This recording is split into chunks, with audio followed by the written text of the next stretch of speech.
Now for the lesson 4.1 quiz solutions. So number 1 is just D. Number 2, we have energy is power times time equals current times voltage times time. And since V equals IR, we have that equals I squared R times time. So if we double the current, then we will have 4 times the energy. So that is B.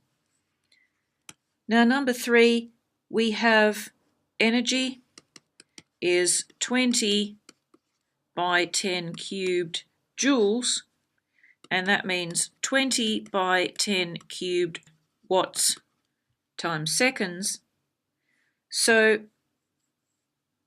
the power is energy over time, which is 20 by 10 cubed over 25 hours, each 60 minutes, each of those 60 seconds.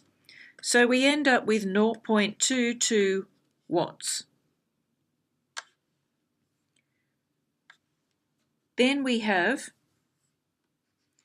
P equals VI, where V is 3 volts. So I is P over V is 0.22 over 3, and that equals 0.074 amps. So then the resistance, voltage over current, is 40.5. So that is closest to 40 ohms, and that was A. Now question 4, writing what we know, we have 16 amps and 240 volts. We have the time is 45 minutes, which is 2,700 seconds. Now, the power in the dryer is 3840 watts. And the power used by the computer is 324 watts. So in fact, the easiest way to approach this problem is to look at it in terms of ratios. So the time for using the computer over the time for using the dryer, since energy is power times time, those time for the computer over the time for the dryer is the power of the dryer over the power of the computer, and that means the time you can run the computer is power of the dryer over power of the computer times the time the dryer runs, and that turns out to be 5:33 minutes, or that will be 8.8 hours. And number 5, we have power equals VI, which is 120 by 8.5 equals 1020 watts. Energy needed to heat the water. That's given by, that energy is Q, and we have MC delta T. Now delta T is the change from 21 to 100, so that is 79 degrees rise in temperature. So Q is 2.4 kilos times 4186 times 79. Turns out to be a large number of joules. So now we have the time is the energy over the power, since energy equals power times time, and that turns out to be 778 seconds, which is pretty close to 13 minutes.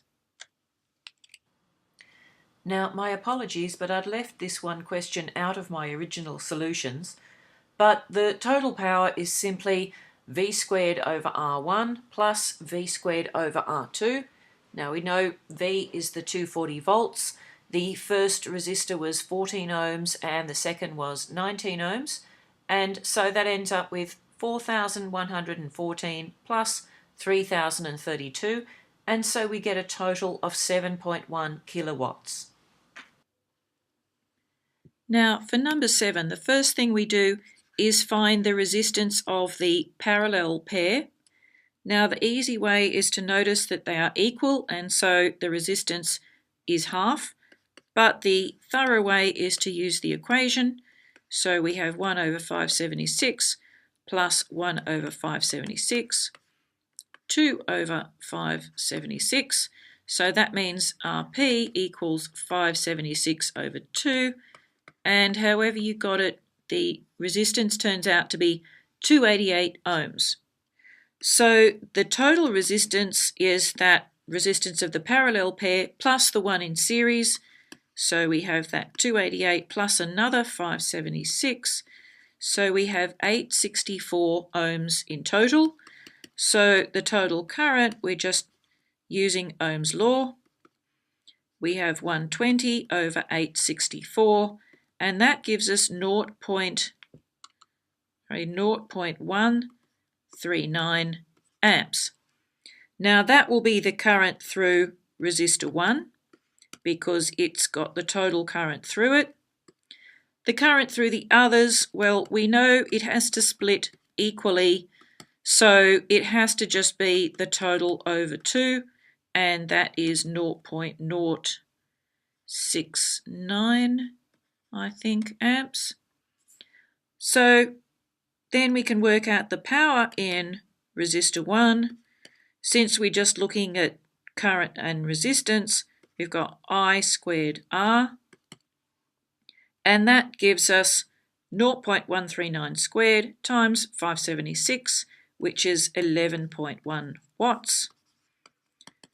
Power 2 is power 3, is I2 squared R2, which is equal to I3 squared R3, so 0.069 squared times 576, and that gives us 2.78 watts in each of those.